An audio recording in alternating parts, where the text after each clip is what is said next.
this is an iHeart podcast. Guaranteed human. Hey, everybody. The official Big Bang Theory podcast is back, covering seasons 3 and 4 of the show. Each week, host Jessica Radloff speaks with crew and cast members like Kunal Nair, Mayim Bialik, and Kevin Sussman. Hear about the Easter eggs you may have missed, behind-the-scenes stories, and how certain real-life relationships shaped some of the most memorable storylines. Watch the official Big Bang Theory podcast on HBO Max or wherever you get your podcasts. Work can be a little weird. Cringy training seminars, coworkers who won't stop talking about their plant, forgetting the mute button at an inopportune moment. We have to deal with a lot on any given workday. Sometimes it can feel hard to thrive and move forward in your career. Well, that's where LinkedIn comes in. LinkedIn helps you get ideas and insights from experts in your field, connect with people professionally, grow your network, and access tools designed to help you find the right fit for your next role. Whether you're just getting started, figuring out your next move, or looking to accelerate your career, LinkedIn is built to support you at every stage because LinkedIn is the network that works for you. Visit linkedin.com/knowstuff to learn more. Welcome to Stuff You Should Know from HowStuffWorks.com.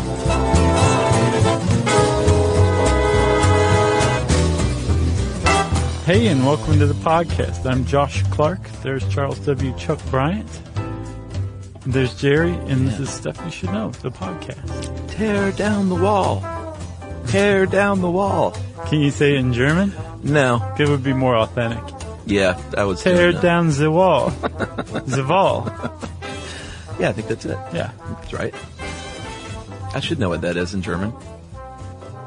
It's tear down the wall. Yeah. I remembered this stuff, man. I was, you do too, to a certain degree. Oh yeah, we both grew up in the shadow of the Berlin Wall, but several thousand miles west. Yeah. It's crazy, though, to think about it now. If you're of a certain age, the concept of walling in a city seems probably really strange and unlikely. Yeah. You know, if you're like under 30, right. You're probably like, what? One of the things, and this is a Grabster article, so it has the stank of quality on it. Yes, it does. That I learned from this article was that there were a lot of people in power at the time who were very relieved when the Berlin Wall went up. Yeah, quietly relieved. Because things were coming to a head between two nuclear superpowers in the city of Berlin. Yeah, even they couldn't really say it out loud, but even Western leaders were like, oh, all right, well, that's maybe not the worst thing for now. They went, yeah, exactly. Give me a scotch. Because world leaders drink scotch. Sure they do. Yeah. And they wear dark socks. Yeah. What's up with that? I don't know. It's weird. So you want to get down to business here about the Berlin Wall? Sure. There was long a discrepancy over how many people were killed at the Berlin Wall. Yeah, trying to defect or escape, depending on which way you want to look at it. Yeah. And the exact number stands right now at 136. That's how many have been confirmed. Yeah. Plenty have been denied, I guess. There were some people said like as many as 300 were killed. Yeah. Some people said as low as 98, but definitely 136 people were killed at the Berlin Wall, either trying to escape or that included border guards who were killed by people who were escaping. And it also sadly included 30 people who were just trying to cross the border and weren't trying to escape but were killed accidentally.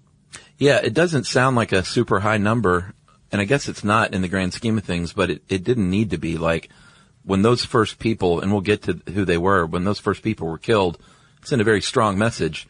Like, try it at your own risk. Right. You know, because you might get shot in the back. Exactly. And there were trials. The exact numbers for the people who were killed at the Berlin Wall came out of documents that were used in trials to try people who were responsible for basically issuing shoot-to-kill orders. Yeah.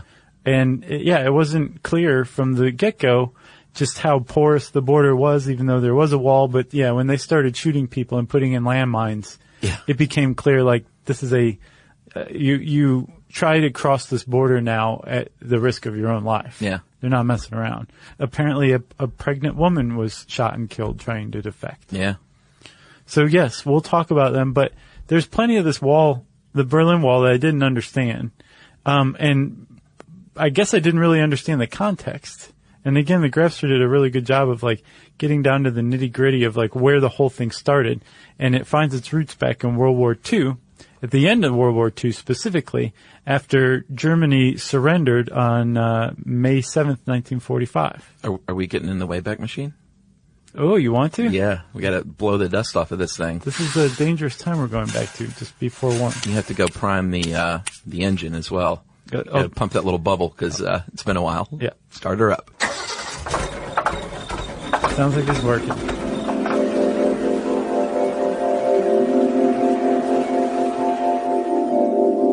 All right, so yeah, it is a little scary. Here we are in the end of World War II. Yeah. Very uncertain time. We're in Berlin. That's right. And like you said, Germany has surrendered.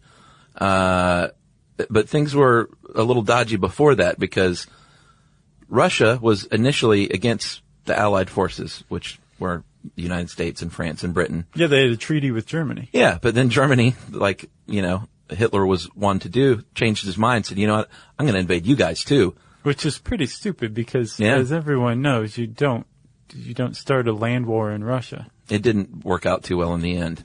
But what it did was it flopped Russia, not super willingly, but it kind of flopped them over to the Allied side, even though things were so different in our two countries. It was a little bit weird that they did that. Right. We kind of forced their hand. It was one of those, the enemy of my enemy is my friend kind of thing. Yes. So the Soviet Union under Joseph Stalin was like, hey, guys, remember how we were just fighting on the same side? Well, my teammate just attacked me. Yeah. So can I come over and hang out with you dudes for a while?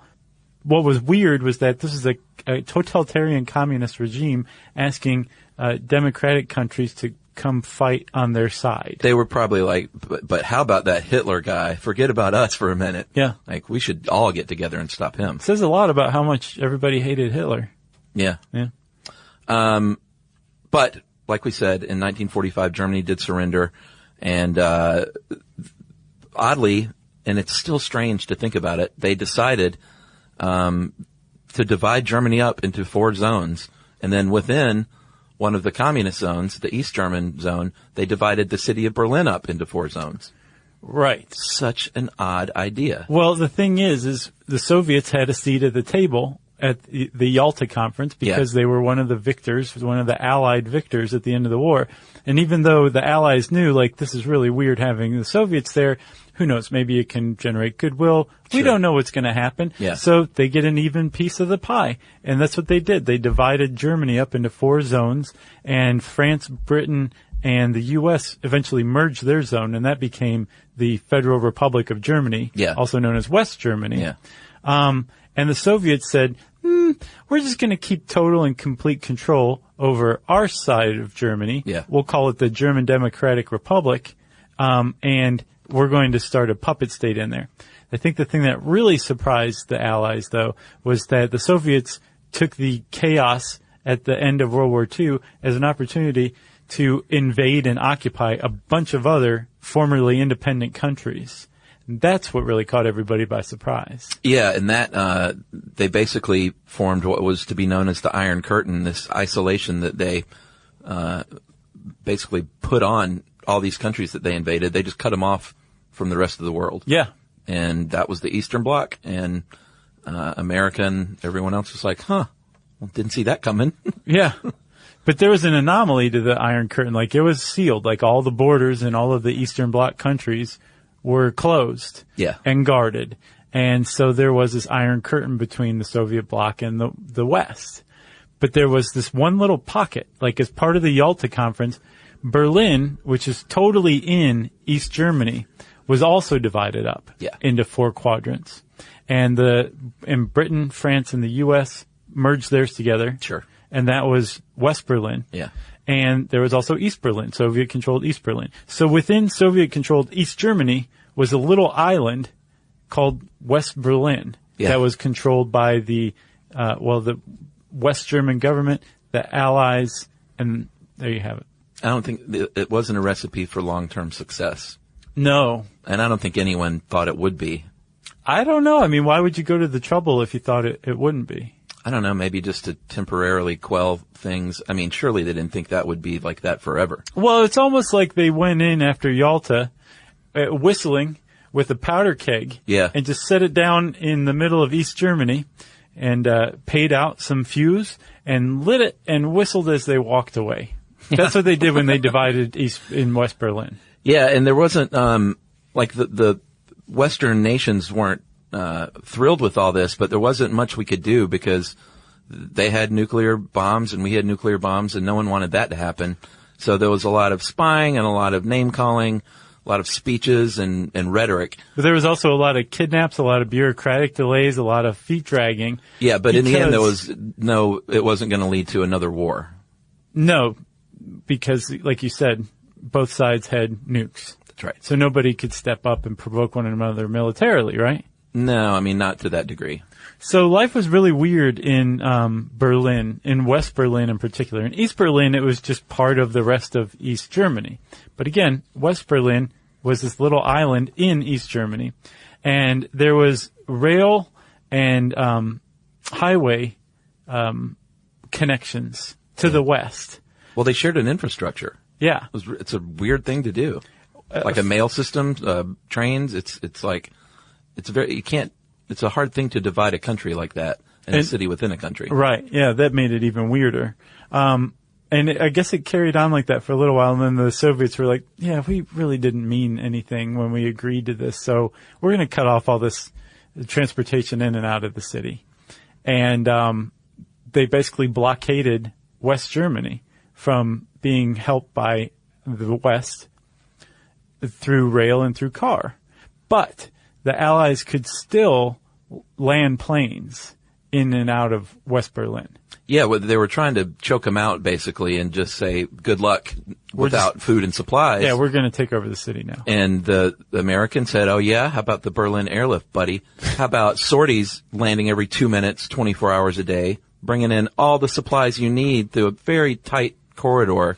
It's difficult, but we're the USA, and we can do it because we can fly planes. Right. And it worked. Yeah, apparently the Allied forces who were supplying West Germany just enough to keep the city going were bringing in more than 200,000 tons of cargo a month at the peak of the airlift. And they kept it going for almost a year. Yeah. They were basically like, you're not taking over West Berlin. Yeah, we had planes, and we got lots of gas, and lots of pilots, and eventually the Soviet Union was like, oh, all right, well, I guess that didn't work, so let's go ahead and open up those the rail traffic and the roads again. Right. They lifted the blockade. So things were cool for a little while, but the Soviets hadn't really forgotten anything, and tensions were just increased more and more after the Berlin airlift. And I think things were getting just more, I get the impression that we were getting closer and closer to the threat of nuclear war. Yeah. Right there in the middle of East Germany. And apparently no one knew what to do about it. One of the biggest things that was provoking these tensions was the massive amounts of defection from East Germany to West Germany. Because if you were an East Berliner or an East German, all you did was trot right into West Berlin. Yeah. There was nothing to stop you. Yeah. Catch a plane out of West Berlin and fly out to wherever you wanted. And a lot of people did it. Yeah, and it was a real divide between the old guard and the new guard. It was mostly young professionals that saw the writing on the wall. East Germany finally realized they were in big trouble when they started looking at the number of doctors leaving and realized they couldn't train enough doctors to support the country that were exiting. So by 1961, more than 200,000 East Germans had left, and East Germany knew they were in trouble and West Germany didn't love it either because there was a big economic strain put on them by having all these people to show up all of a sudden, say, hey, we're here now, help us out, take care of us. Right, exactly. And, not just take care of us, but help us take care of ourselves. Sure. Yeah. Some of them wanted to stay in Berlin. I'm sure plenty of them wanted to just leave Germany altogether. But the point is, in the West, you have this infrastructure that's being tested by the number of defections. And then in the East, you have this huge brain drain going on. And so it was causing more and more tension because the Western forces, the United States and all, weren't doing anything to stop these defections. Yeah. And probably were being a little smug about the whole thing because it suggests like, oh, why do all of your people want to leave in droves? Maybe you're doing something wrong. Right. Maybe you should just give up. Yeah. And the Soviets said, we're not going to give up. Nice try, Uncle Sam, but we're not going to do that. Instead, we're going to wait till night falls on August 12th, 1961. And we'll get to what happened there right after this break. Hey, everybody. I want to talk to you a little bit about Tide Evo because it represents over 10 years of innovation and product development. Tide Evo is a first-of-its-kind technology where tens of thousands of minuscule fibers are spun together to form a 6 times powerful layer packed with scrubbers, brighteners, pre-treaters, and fresheners. And that's going to deliver a breakthrough clean that's so powerful it feels like magic. Yeah, it is kind of like magic. Tide Evo is revolutionary. A 100% concentrated, waterless laundry tile that's made of compressed microfiber soap layers rather than liquid or powder. And it's not like pods or sheets because it uses 6 layers of detergent fibers to deliver superior cold water cleaning without plastic packaging of any kind. And it provides a mess-free, lightweight solution that dissolves lickety-split. So whenever you run into a laundry challenge, turn to Tide Evo. It's revolutionary. It's magic. Try new Tide Evo. Real laundry magic. Everyone knows winter is the real mess maker. You don't need WeatherTech floor liners for summer unless you hit the beach and half the beach ends up back in your car or the campsite dirt ends up in your trunk. Then you'd want a cargo liner or a road trip goes sideways, lemonade spills, ketchup goes rogue, ice cream drips. Yeah, you'd be pretty happy about those WeatherTech seat protectors. So just to be clear, as the mud you're inevitably going to step in this summer, you don't need WeatherTech unless you plan on doing summer. Visit WeatherTech.com today. All right, Josh, it's August 12th, 1961, codename Wall of China, from the orders of Nikita Khrushchev. But spoken by what some call a puppet leader, Walter Ulbricht. Other people say he wasn't so much a puppet and that it was his idea. I'm not really sure what the truth is there, actually. Yeah. But at any rate, they said, you know what we're going to do? We are going to, in the dead of night, turn off all the street lights, and we're going to start building the wall out of concrete posts and barbed wire. Yeah. And when people wake up all over the world, they're going to be surprised to see about 5 miles of wall through central Berlin. Yeah. And everyone was surprised, including President Kennedy. He was like, wall? Right.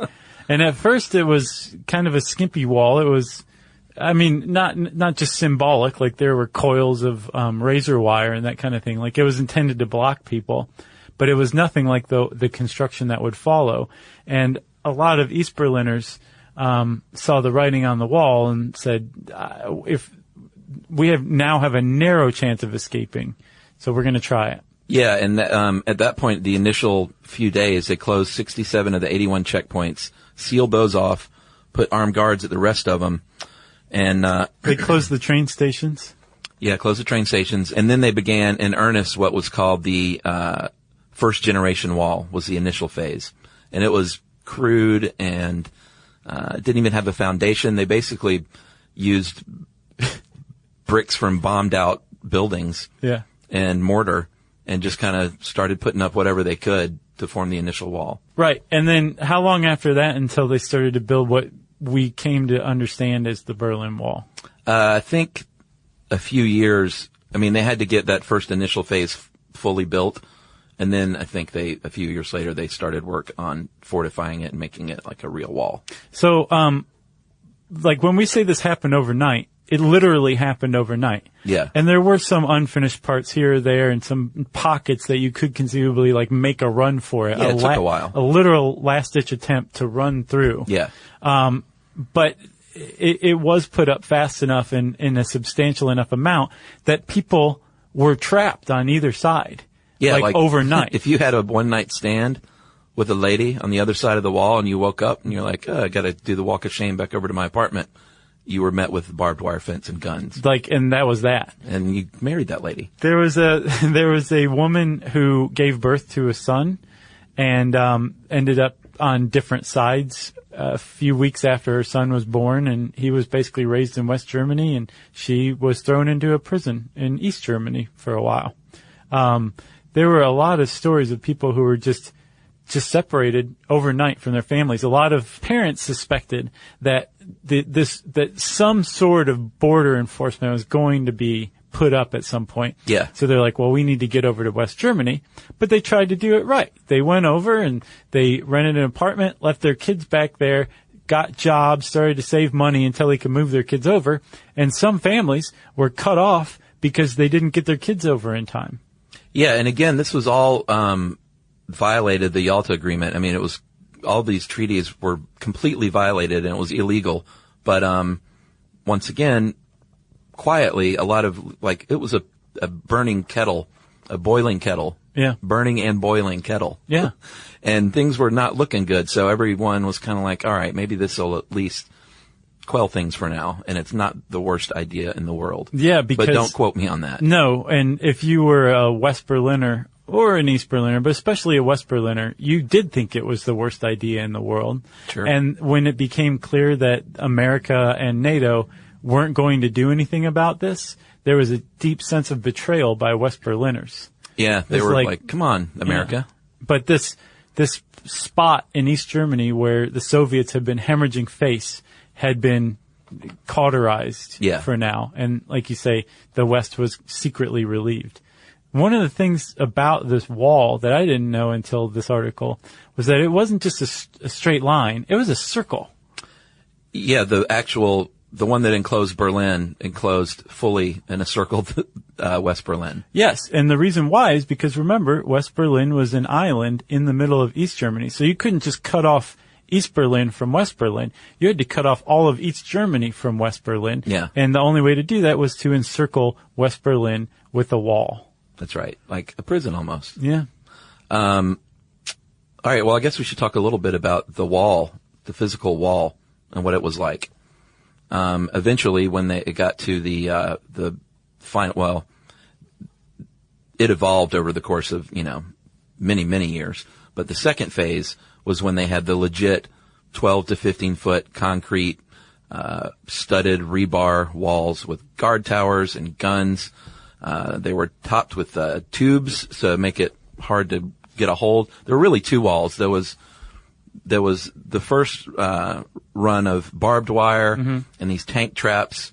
If you saw Saving Private Ryan, you've seen those big, jaggedy things, on the beach. Oh, yeah. Tank traps. And they're like huge jacks. Yeah. Made of I-beams. Yeah, pretty much. And tanks can't run over them, which I think is a key. That's why I call them tank traps. So there was that area, and then there was about 30 to 40 yards, depending on where it was, of just, they called it the death strip, where they put chemicals on the ground to kill all the vegetation. They got German shepherds and put them on, extra long, leaders that basically brought them nose to nose, but didn't allow them to get into it with each other. But there were no gaps. You had to encounter a German shepherd. And then, if you got through all that junk, you got to the actual concrete wall. And then on that wall, at some part, there were guard towers with searchlights. And they were crafty little, communists. They had, they would use sand or gravel for the walkways. Well, Germany is sand. So they would just use the ground. Yeah. But they would keep it very well raked. Smoothly raked so that you could see footprints very easily. And everything was painted a bright white. Yeah. So anything would show up against it very clearly. Yeah, and that's on the east side. On the west side, it was painted with graffiti and art, and because they were just crazy free people. Well, they could walk right up to the wall too. They didn't have to go through German shepherds or razor wire or tank traps. They just walked right up to the wall and showed their disdain for it by using graffiti or peeing on it. Probably. I'm sure the Berlin Wall was peed on more than once. I guess so. Ronald Reagan famously did. There were trip wires that were hooked up to automatic machine gun fire for a while. Eventually, they agreed to take those down. And apparently, it was tough to even get guards on this thing because they first had to weed out They didn't want any guards that had ties to West Germany at all. No, or West a Berlin. lot of guards defected in the early days. Yeah, so they realized we got to get guards that have no family over there, no affinity over there, and that really narrowed the pool down. And then I'm sure there were some guards that were gung-ho, but a lot of them were alcoholics and did not like their post. Right. And didn't want to be there and didn't want to have the orders to shoot to kill. What they might have seen as still their fellow countrymen. Yeah. I'm sure a lot of them did. And we should say also that not everybody was trapped in East Germany. There was a strong sentiment after the war, especially, that West Germany was the part that was much more associated with the Nazi regime. Right. Some of the worst atrocities were carried out in what was now West Germany. And in the East, there was a perceived separation from that physically and now historically. So that was one reason some people like to stay in East Germany. Yeah, and I got the impression that it definitely was sort of a divide between the old and the young. Yeah. As far as the older people thinking, maybe this communism thing will take care of everybody. Right. And the young were like, no. Freedom. That's where it's at. Yeah. So there was a socialist bent among some people. So there were people who were, at least at first, and probably throughout, but definitely at first, happy to be living in a Soviet bloc country. Yeah, what struck me as super weird was that as a West German, you could travel into East Germany pretty much freely back and forth, which I never knew that. I thought it was just completely sealed off. If you were West German? Yeah. Yeah. You were supposed to be allowed passage through. And back out. Pretty simply, yeah, and back to West Germany. There were special plates for people who lived in West Germany for that their made cars. me nervous, man. Oh yeah, I'd be like, I'm not even going in there. I don't care what opera's in East Germany. Yeah. I'm not going over there. I'll get a new dentist. Right. And there were actually some standoffs. There was a really big standoff in 1961 because the East Germans didn't allow egress like they were supposed to people with plainly marked cars of actually American diplomats. And tanks ended up on either side of the border at Checkpoint Charlie for a full day. Soviet tanks and American tanks just facing one another. And luckily everybody stood down and called the whole thing off. But it was tense there for a little bit, and the Americans were intentionally testing the Soviets to see if they would let them pass without stopping. And the Soviets didn't, like 4 or 5 times in a 2-day period, and tanks showed up. Yeah, and Checkpoint Charlie was the main gate there at Berlin, right? For use by NATO in the West. Right. That was the gate between West Berlin and East Berlin, but it wasn't the only gate. There were other ones. So going from West Germany into East Germany was Checkpoint Alpha. Yeah. And then from East Germany into West Berlin was Checkpoint, was it Beta? I think it's Baker? Alpha Bravo Charlie. Bravo. Thank you. And that's where I get lost. Well, yeah. I think it might have stopped after Charlie. No, I used to know that alphabet though. Oh, what's it called? I can't remember the name of the alphabet now. We'll have to ask Jeff Tweedy. What? Oh. Remember Wilco and the number station? Yeah, yeah. Do you know Jeff Tweedy? I've met him before. Oh, at the Rally to Restore Sanity. Yeah, that's right. Yeah, he's a nice guy. That's awesome. I'd love to meet Jeff Tweedy. He's a good guy. Look at you. And that wasn't even a name drop because I asked. Well, actually, you did drop the name, but you didn't drop it in the way that you knew him. Exactly. That doesn't count.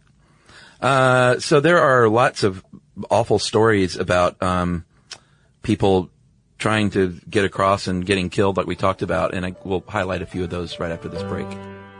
Stuff you should know.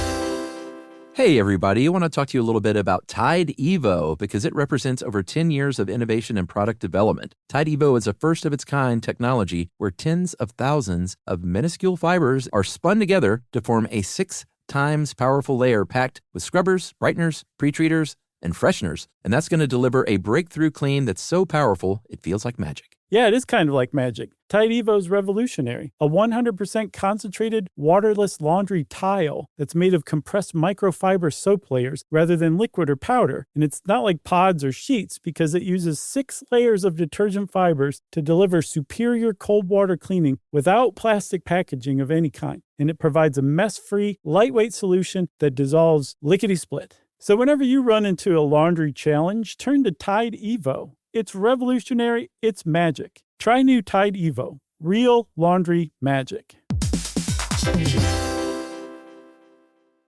Everyone knows winter is the real mess maker. You don't need WeatherTech floor liners for summer unless you hit the beach and half the beach ends up back in your car, or the campsite dirt ends up in your trunk. Then you'd want a cargo liner, or a road trip goes sideways, lemonade spills, ketchup goes rogue, ice cream drips. Yeah, you'd be pretty happy about those WeatherTech seat protectors. So just to be clear, as the mud you're inevitably going to step in this summer, you don't need WeatherTech unless you plan on doing summer. Visit WeatherTech.com today.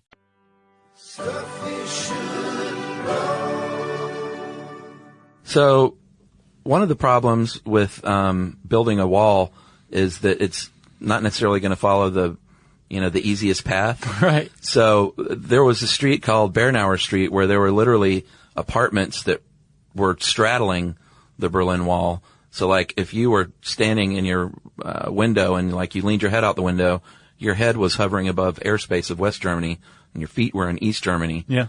And eventually they evicted all those people living in the apartments and sealed up the windows because people would go in the front door and leave the back door. And just defect. Yeah, and like, hey, that was pretty easy. So they made it a multi-pronged, they addressed the issue in a multi-pronged fashion. They bricked up the first story stuff, and I guess vastly underestimated the will of people who wanted to defect because they quickly found out that people were willing to jump out of second and third story windows. And what's cool is West Berliners would frequently help defectors. Oh, yeah. And so sometimes they would stand there with blankets, like pulled taut, to catch somebody jumping from a second or third story window so they could defect more easily. Yeah, there was this one lady, and this, you can actually watch footage of this. It's startling. A 76-year-old woman named Frieda Schultz. There's footage of her being pulled. She's hanging from a window.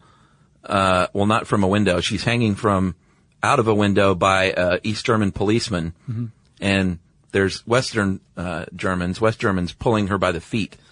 So the East German cops are trying to pull her up into the window. The West Germans are trying to yank her down, the 76-year-old lady, and she was eventually yanked down. Wow. Which is the good news, I guess. Yeah. But you can, like, watch that. It's file footage exists. It's creepy. Jeez. What's her name? Frieda Schultz. Cool. There's a ton of great documentaries on this, but I watched one from History Channel. Well, it's a pretty nutso event in world history. Nutso several decades long event. Yeah. You know? So once the border was really kind of sealed and the East German guards had shown like, no, we're going to shoot at you to try to kill you if we catch you trying to cross. Yeah. People kind of settled into, I guess, a pretty dreary existence from what I understand, which it's probably true. Because you remember when we were being raised, and we were raised in the Cold War, and we were fed a boatload of propaganda on a daily basis. Sure. And then once the Iron Curtain fell, we were able to see like, oh, wait a minute, those people aren't like, they're not all coming over to kill us. They never wanted to kill us in the first place. They're just other people, and we were lied to a lot. The Red Scare was just, it's crazy when you think about it. The fact that history still, in the 21st century, long after the Cold War, and we're all adults now, still stands up, that living in the Democratic Republic of Germany was a really drab, dreary, hard existence. It must have actually been that way. Yeah, I mean, that's why someone would risk their life to get out. The first person that was killed, we mentioned, how many people did you say confirmed? 136? The first one was Gunther Litvin, and he tried to swim over a canal and was shot, and that sent a message. But the big one was Peter Fechter. Nice. Do you like that? Yeah. In 1962, he was shot in the back climbing the wall. And he was just a boy, maybe 19, 20. Yeah, I think he early was 19. 20s. And he was right there at Checkpoint Charlie and shot in the back and laid there on the ground crying out for help for hours. And American soldiers were right there. German soldiers were right there. And both of them feared gunfire if they tried to do anything. So they just let this guy die screaming in the streets, bleeding out. And it took, they left him there for an hour before the East German guards came and dragged his body away. Unbelievable. And there's still a memorial to this day, like almost immediately one was put up, and then it was installed permanently years later, but it's been ongoing ever since. There's a memorial to him on that wall where he died. I'm dying to go to Berlin. That'd be neat. Yeah, I've never been. I did Munich, but I've heard Berlin is just awesome. I heard it's a lot of fun. Just the history there, it must be crazy. Yeah, and I would love to hear from people over there, like the lasting repercussions. I'm sure it wasn't that long ago. I'm sure things are still strange in some ways. Well, yeah, plus, I mean, even beyond strange, it's, I think still Germany would probably be a lot further along today had it not been divided between Soviet and Allied rule. Yeah. It set it back quite a bit. Sure. Apparently the drag on the East German economy was enough that when the two did reunite eventually, and we'll talk about that in a minute, the West had to assume this beleaguered, economically devastated half of its former country. Yeah. And that kind of like Homer Simpson, like adding water and then salt to keep Pinchy and the goldfish alive in the aquarium tank.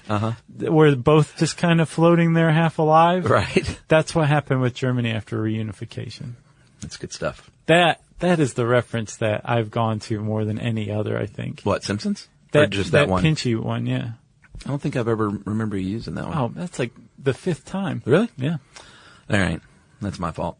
So by 1963, actually, that I have your answer from earlier. That's when the second phase solid wall was fully complete. And that's when they also had like grills through the rivers and canals, and metal grills in like sewer systems. And when they really ratcheted it up to the point where there was no way to get out unless you tunneled. Yeah. So people tried to tunnel. There's a guy who killed a guard for trying to stop him evacuating his family out. Through a tunnel? Yeah, through a tunnel between an empty lot in West Berlin into somebody's house in East Berlin. Wow. Yeah, the guy made it and then like came back for his family, and some guard tried to stop him, and dude shot him. Man. He got a year suspended sentence years later after reunification. Who, the soldier? No, the soldier was killed. Oh, I thought you meant... No, the guy who was getting his family out shot and killed the soldier who was trying to stop him. Oh, well, that's great. Yeah, so I'm saying he got a year suspended sentence for murder after reunification. Wow, that's a nice little slap on the wrist. All right, well, speaking of unification, I guess we're there, right? 1985? Yeah, things were just kind of going along and seemed totally intractable, not just in Germany, but throughout the whole world. It was an utterly polarized world between the USSR and the US. Yeah, and I think by the mid-'80s, too, the idea of the wall coming down was in a lot of people's heads on both sides. Well, thanks to a dude named Gorby. Gorby. Remember him? Oh, yeah. There was a point in time where he was more popular than the Pope and Ronald Reagan. Really? Yeah. There was some Time survey or poll, and Gorby was at the top of the list because everybody liked the cut of his jib. Yeah. Because he was saying, you know what, this whole stranglehold thing we have on people's lives, like maybe we should rethink that. He started to talk about reform, which was... I don't know if he meant it that way, but it was the beginning of the end. If he didn't mean it, it sure got away from him quick. Yeah, it did. He instituted something called Glasnost, Yeah. which is openness, which basically says, you know what, we want to hear from you. That's not a very Russian thing to do. We're putting a giant suggestion box outside of all your local government offices, and we want you to tell us how you really feel about your life and your life underneath our authoritarian rule. Yeah, and it's not a trap. It's not a bomb when you drop the thing in the suggestion box. I'm sure a lot of people thought it was. Yeah, but Glasnost went over very well, and people on the western side had a lot to say. People on the eastern side were still a little reticent. Right. For obvious reasons. And then they set up the Sinatra Doctrine, which I hadn't heard of until... I hadn't either. Basically, the the Soviet Union said, this is what we've decided. So all of you Eastern Bloc governments, Yeah. this is your decision too. Like, you have to do exactly what we say. Right. And the Sinatra Doctrine, which was named after the My Way song. Yeah. They could also call it the Sid Vicious Doctrine, which would have been pretty cool. Yeah, that's true. Have you heard his rendition? Yeah. It's great. Yeah, I'm a Sinatra guy, though. Well, you can like both. Sure. Anyway, the Sinatra Doctrine said, you Eastern Bloc governments, you have a lot more authority in deciding what you want to do. Yeah. And so that led Hungary, because they, like all Eastern Bloc nations, had a closed border with their neighbor to the west, which was Austria. They said, you know what? It's 1989. We're going to start allowing people to get into Austria. And if you could get into Hungary, then you could go to Austria and presumably anywhere else you wanted to. And you could get into Hungary because it was an Eastern Bloc country. It basically was a passageway all of a sudden. Yeah. And it worked. And they went, things are starting to deteriorate now. Yeah, because people by the train loads were leaving every day to Austria through Hungary. And so, things started to crumble. People started to feel a little close, a little less fearful of assembling. Yeah. And they started to. This group in East Germany, formed the New Forum, the Neues Forum. Neues Forum. Yeah. And they basically started demonstrating in the streets of East Berlin. And they ran up against the, East German chancellor. His name was Erich Honecker, and he was a hardliner. Yeah, I He remember said, that guy. you can take yours in Gorby's reform and shove it. Yeah. We're not changing anything. And the German Communist Party said, no, we're going to replace you with a liberal. Yeah, because the rallying cry was strong at that point, like hundreds of thousands of people shouting, tear down the wall in German. Yeah, in the streets at the same time. Not one at a time over the course of many years. Yeah. All at once in one place. Yeah, and the writing was on the wall. It was.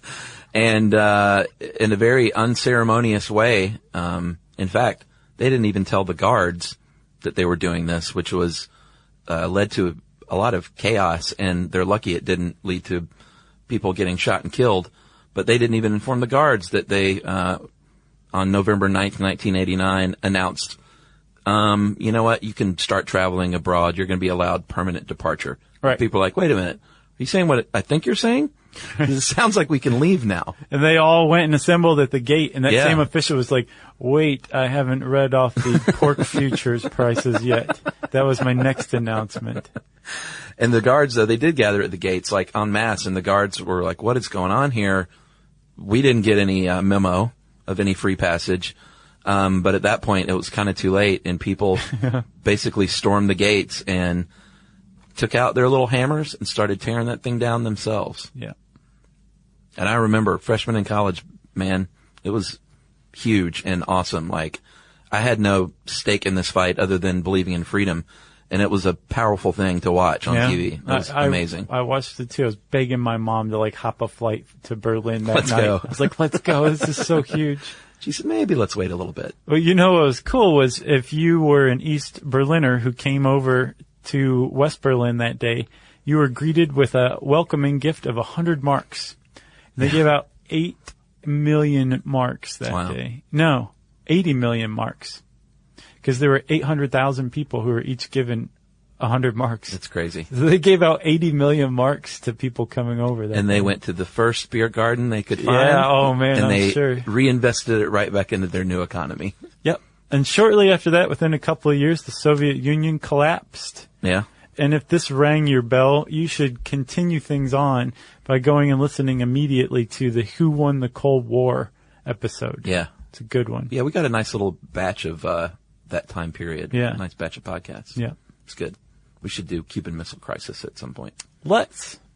And Bay of Pigs. Okay. That time period is so fascinating to me. I just read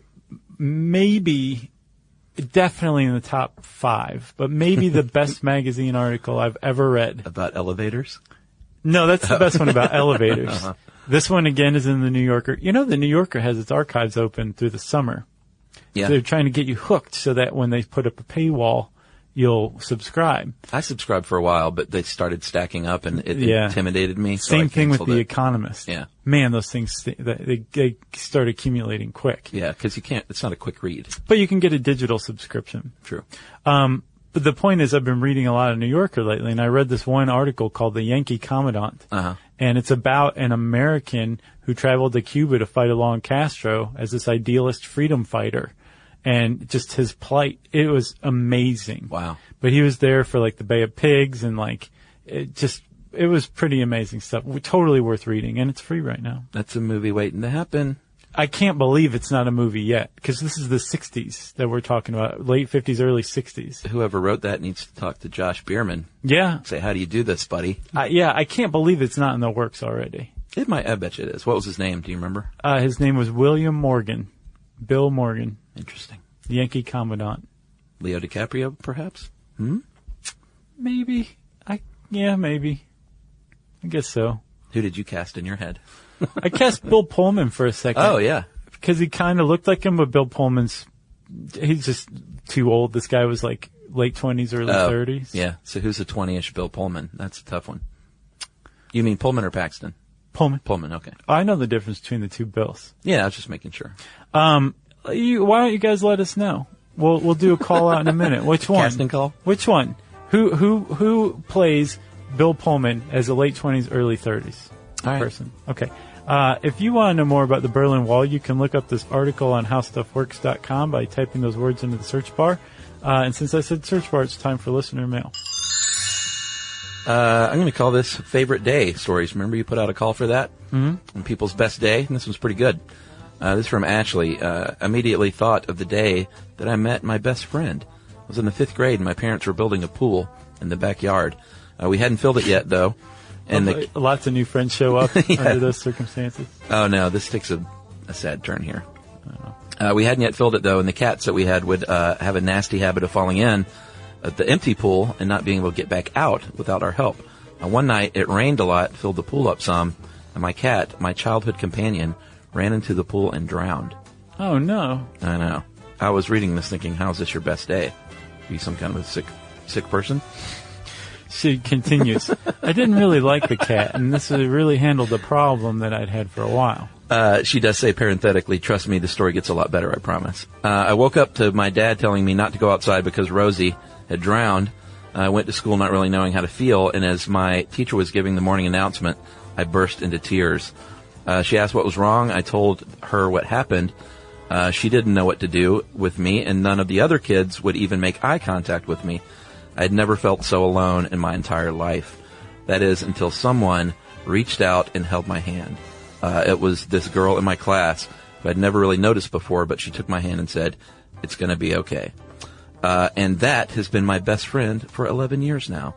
That is very sweet. So that was my all-time favorite day, guys. Keep up the fantastic work. And that is from Harry. I'm sorry, and Ashley is the best friend. Gotcha. So, Harry, Janky? Well, you're really... This took a weird twist at the end.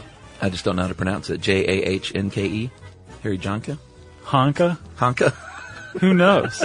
Harry Let's call Honka. him Harry J. I think Harry Honka is the best name ever, so that's what I'm going to call him. Okay. Well, thanks a lot, Harry. We appreciate you writing in and letting us know. And Ashley, that was a very, very nice thing you did. It really is. And you got a best friend out of it. That's a great story.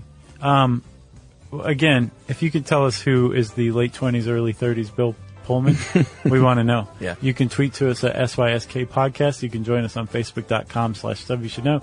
You can send us an email to stuffpodcast@discovery.com. And as always, you can join us at our home on the web, stuffyoushouldknow.com.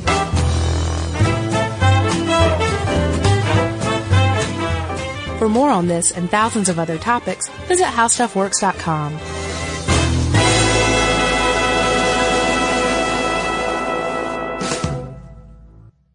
Everyone knows winter is the real mess maker. You don't need WeatherTech floor liners for summer unless you hit the beach and half the beach ends up back in your car, or the campsite dirt ends up in your trunk. Then you'd want a cargo liner, or a road trip goes sideways, lemonade spills, ketchup goes rogue, ice cream drips. Yeah, you'd be pretty happy about those WeatherTech seat protectors. So just to be clear, is the mud you're inevitably going to step in this summer, You don't need WeatherTech unless you plan on doing summer. Visit WeatherTech.com today.